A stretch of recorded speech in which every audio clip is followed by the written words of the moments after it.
Today I will tell about the glycerol 3-phosphate shuttle. So here is some questions we should be clear. Why we need this shuttle? हमें ये glycerol 3-phosphate shuttle क्यों चाहिए? हमें ये glycerol 3-phosphate shuttle इसलिए चाहिए क्योंकि पिछले लेक्चर्स में जो हम बात कर रहे थे कि जो क्रेब्स साइकिल से या TCS साइकिल से जो NADH आ रहा है और जो FADH2 आ रहा है वो किस तरीके इलेक्ट्रॉन दे रहा है। लेकिन आपको पता है कि जो हमारे पास साइटोप्लाज्म के अंदर जो NADH प्रोड्यूस हो रही हैं, ये फर्ज कर लें सेल का साइटोप्लाज्म है, ये हमारे पास TCA साइकिल जहाँ पे रन हो रहा है। यहाँ पे जो साइटोप्लाज्म में NADH प्रोड्यूस हो रहा है एट द स्टेप ऑफ, कौन सा स्टेप था हमारे पास, ग्लिसरॉल्डिहाइड 3-phosphate डीहाइड्रोजिनेज वाला स्टेप है, जहाँ पे हमारे पास 1,3-bis-phosphoglycerate बनते हैं। उस स्टेप के ऊपर हमारे पास 2 NADH मिलते हैं। अब एरोबिक रेस्पिरेशन होगी या एरोबिक ग्लाइकोलिसिस होगी तो उन 2 NADH ने भी तो अपनी एनर्जी देनी है। लेकिन मैंने आपको बताया था कि जो इनर माइटोकॉन्ड्रियल मेम्ब्रेन है it is impermeable to the most of the substances, तो वो हमारे पास इम्परमिएबल है और उन सब्सटेंसेस में NAD और FAD भी शामिल हैं। इस वजह से हमारे पास क्या होता है कि ये जो NADH हमारे पास साइटोसोलिक प्रोडक्शन ऑफ NADH है, जो हमारे पास कहाँ से हो रही है, ग्लाइकोलिसिस से, वो हमारे पास डायरेक्टली NADH यहाँ पे जाके अपने इलेक्ट्रॉन कम्प्लेक्सेस को नहीं दे सकते। सो अल्लाह ताला ने एक शटल बनाया है जो यहाँ से इलेक्ट्रॉन्स लेगा और यहाँ पे जाके वो शटल दे देगा। ये भी एक ट्रांसपोर्ट सिस्टम है एक किस्म का, जो इलेक्ट्रॉन्स कहाँ से लेता है, जो साइटोसोलिक NADH है वहाँ से इलेक्ट्रॉन लेता है और हमारे पास कहाँ पे दे देता है, माइटोकॉन्ड्रियल मैट्रिक्स में देता है। अब इसका आंसर हम आखिर में देखेंगे। How much ATP are produce, why NADH must be oxidize, it is reoxidize. It is a very important question कि हमें क्या ज़रूरत है कि हम NADH+H+ को रीऑक्सीडाइज कराएं। इसका सिंपल आंसर ये है कि जो साइटोसोलिक NADH होता है वो हमारे पास ऑक्सीडाइज नहीं होगा तो ग्लाइकोलिसिस हमारे पास रुक जाएगी। इसलिए ग्लाइकोलिसिस हमारे पास कंटिन्यू रहे। ये जो हमारे पास NADH है it must be reoxidized for the continuation of the glycolysis, कि ग्लाइकोलिसिस हमारे पास सेल में चलती रहे। ये जो NADH है ये हमारे पास रीऑक्सीडाइज्ड हो जाता है और NAD+ के अंदर चेंज हो जाता है। अगर हमारे पास NADH अगर हमारे पास क्या कहते हैं रीऑक्सीडाइज नहीं होगा तो ग्लाइकोलिसिस स्टॉप हो जाएगी। अब यहाँ पे एक इंपॉर्टेंट क्वेश्चन ये बनता है कि ये तो उन सेल्स के अंदर हो रहा है जिनके अंदर हमारे पास उन सेल्स के अंदर हो रहा है जिनके अंदर माइटोकॉन्ड्रिया है। अब सवाल ये आ जाता है कि वो सेल जिनमें माइटोकॉन्ड्रिया ही नहीं है तो ये NADH फिर वहाँ पे कैसे इस्तेमाल होता है। ये NADH वहाँ पे पायरोवेट को लैक्टेट में रिड्यूस करने के लिए इस्तेमाल हो जाता है। It is a very important viva question, remember it. And location, अब हम बॉडी में बात करते हैं कि ग्लिसरॉल 3-phosphate शटल भी है और साथ ही हमारे पास एस्पार्टेट मेलेट शटल भी है। लेकिन ये शटल क्या सारे बॉडी टिश्यूज़ में होते हैं? इसका आंसर सिंपल ये है। लोकेशन इसलिए मैंने लिखा है कि हम टिश्यू का बताने लगे हैं। जो ग्लिसरॉल 3-phosphate शटल होता है वो हमारे पास मसल्स में इस्तेमाल होता है, वाइल जो एस्पार्टेट मेलेट शटल होता है वो हमारे पास लीवर और हार्ट के अंदर इस्तेमाल होता है। ये आपने याद रखना है। जो ग्लिसरॉल 3-phosphate शटल होता है वो हमारे पास प्राइमरीली इन द मसल्स, और जो हमारे पास हार्ट और लीवर होता है वहाँ पे हमारे पास कौन सा शटल होता है, एस्पार्टेट मेलेट शटल। अब इस शटल को देख लेते हैं ये होता क्या है।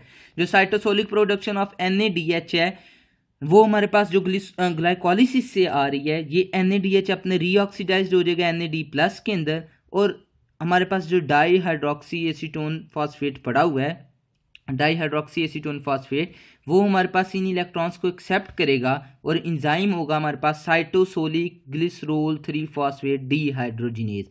ये इंजाइम क्या करेगा, ये जो डाईहाइड्रोक्सी एसीटोन फॉस्फेट है इसके अंदर इलेक्ट्रॉन डाल देगा और उसको चेंज कर देगा ग्लिसरॉल 3-phosphate के अंदर।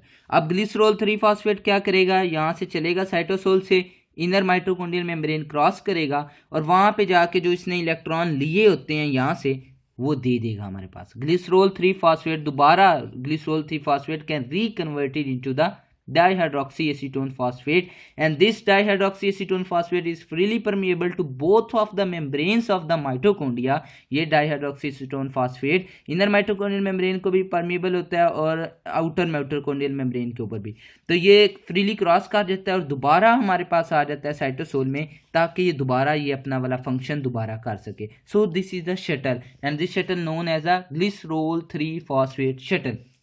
अब इम्पोर्टेंट बात ये है, जो हमारे पास MCQs आते हैं, MCQs जो एग्जाम के अंदर पर्टिकुलरली पूछे जाएंगे, वो यहाँ से पूछे जाएंगे कि ग्लिसरोल 3 फॉस्फेट जब दोबारा डाईहाइड्रोक्सीसीटोन फॉस्फेट में चेंज होता है तो अपने इलेक्ट्रॉन किसे देता है. ये इसके जो इलेक्ट्रॉन्स होते हैं वो FAD एक्सेप्ट करता है और FADH2 के अंदर चेंज हो जाता है, और FADH2 जो है अपने इलेक्ट्रॉन्स किसको दे देता है, डायरेक्टली को इंजाइम Q को दे देता है. और को इंजाइम Q किसको देता है, हमें पता है कि वो कॉम्प्लेक्स 3 को फिर अपने इलेक्ट्रॉन दे देता है.